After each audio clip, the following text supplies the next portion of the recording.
Well, the domain Terroir al Límit has 7 labels at the moment. There's the 2 village labels, the Terra de Cuques, then we have Premier Cru, Arbosatitz, the Terra Pedra de Guiche, and then the Grand Crus, Magnes and Tosses. Then we have a négoce business, which is called Terroir Historic. On the one hand, then we are making wine in Monsant since 5 years, where I'm very thrilled about, and we are very happy with the results, because we can go much lower in alcohol, we can pick very early, the wines are super crispy, super fresh, very, very modern. And then my partner Tatiana, she makes her own label, Choreografia. The reason why we are Monsant is because we were lucky enough finally to buy Les Magnes, the vineyard Les Magnes, our Grand Cru. But in the business, with the Magnes vineyard came another vineyard on top of the table, which was Montals, where we make the Guiche Vermeil and the Marsenka. So we had to buy Montals vineyard to get Magnes, and then as a sudden I was the owner of 4 hectares in Monsant, and then we started a project around it. To keep it super simple, Priorat is about schist and carignan, and Monsant is about argile and grenache. Mostly. Monsant has different soil types. Monsant also has some schist, but also has some granite. There's also some uvial involved in Monsant, whereas in Priorat we have 95% is schist and a bit of clay. Magnes is in Priorat, but it's not schist. Schist gives you always very powerful wines with a lot of structure, a lot of graphite structure, a lot of backbone. The wines are powerful, and it's about taming all that. This is a bit what I see my job in the winery, to get all this power under control. We have this intercellular whole cluster vinification together with the stems, infusion winemaking. We don't do pigeage, we don't do remontage, we don't just do a very, very slow, very soft maceration for a few days, and then we press early, and we also have very, very short aging time in cement. We don't use oak. Because I don't like oak. I think oak is good for the table here, it's very nice, but I don't like the oak in the wines. I don't think that they bring anything beautiful to the wine. When you have a good vineyard, you want the terroir in your bottle. You don't want the tree that you cut in Slovenia in your wine. We are food guys, we love the gastronomy, we love the fine Catalan cuisine, and for us it was very clear from the very beginning that we can't make these typical Priorat approach wines that are heavy, that are extracted, oaky and alcoholic. We don't like that. We don't like that approach. We think Priorat can do much better and much more exciting. So we stopped already very, very, very early, 20 years ago, with destemming. We don't destem. We work 100% with the whole cluster. We don't do pichage, no remontage. So everything is just lying there in a very short and soft maceration for about 3 days for the whites and 10 days for the reds. It's an intercellular whole semi-carbonic vinification. We press halfway. We press very early. We finish the fermentation in the tanks. And then we have also very short aging to have a very reductive élevage, only 8 months before it goes to bottle. Priorat is a very rough, tough place. It's a very extreme landscape. It's very hot, it's very dry, it's very windy roads. It's a very closed society. It's a challenging place. In the beginning there was no internet, there was no phone coverage, there was just nothing. There is no bars, there is no restaurants. In Priorat we have that, but I'm talking about my village. Terroir al Priorat is a very simple place. It's a very beautiful place, but it's a very simple place. Normally for me, Carignan is always the backbone, the structure, the acidity of the wine, and the Grenache is more the beautiful fruit around it. You have an earlier picking with the Grenache and later with the Carignans. And apart from that, they're very similar. They're different as a wine in the end, but to farm them, I don't see so much differences, to be honest.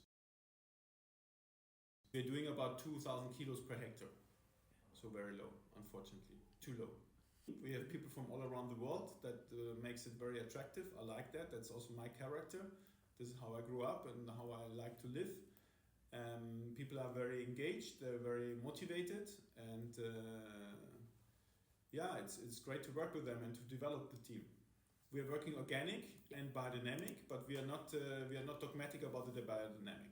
Biodynamic has 2 sides. You know, there is the practical, ancient agricultural side, which I like, working with the moon and all these kind of things. But when it comes into this religious sect kind of approach, I don't like biodynamics too much. This is why we are not certified, for example, Demeter. We are working in very challenging times because of global warming. So in the old days, I had a partner in the winery that was an old farmer, and we learned a lot from him because we learned how the Priorat was being worked the last 1,000 years in a way, in a very historic approach. But then we saw that the climate is changing. Obviously, we turned everything into organic farming, which was after the Industrial Revolution, everything was full of herbicides and pesticides. So this was never our approach.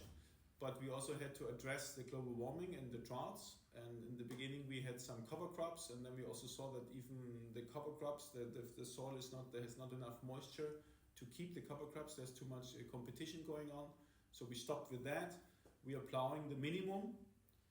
And what we do now, which is really, really sad, we start with irrigation.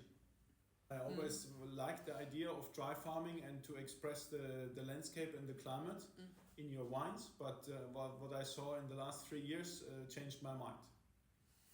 We saw now a 3-year drought. After 20 and 21, which was both very humid vintages, we had a 22, 23 and 24 without any water. There was almost no rainfall, very, very little rainfall.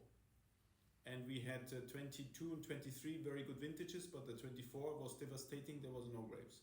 50% lower, which is a lot, 50%. We just talk about what we do, and we try to make people passionate about it. We rather present the wines as a Terroir al Límit approach than a Priorat approach, to be honest. So we play our role with our brand, and we show what we do. We showcase our philosophy and our wines. We're not talking too much about Priorat and our neighbors. I think the people realize that something is going on. The people realize that their recipe is not a part of the success story anymore. But they're also a bit trapped in their historical and traditional prison. It's difficult for them to get out, to break free. Sometimes they don't know how to do it. Sometimes they don't want to do it.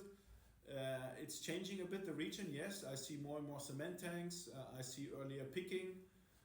But I think when it comes to extraction, then it's still there. They always think the more the better, like most people in many things.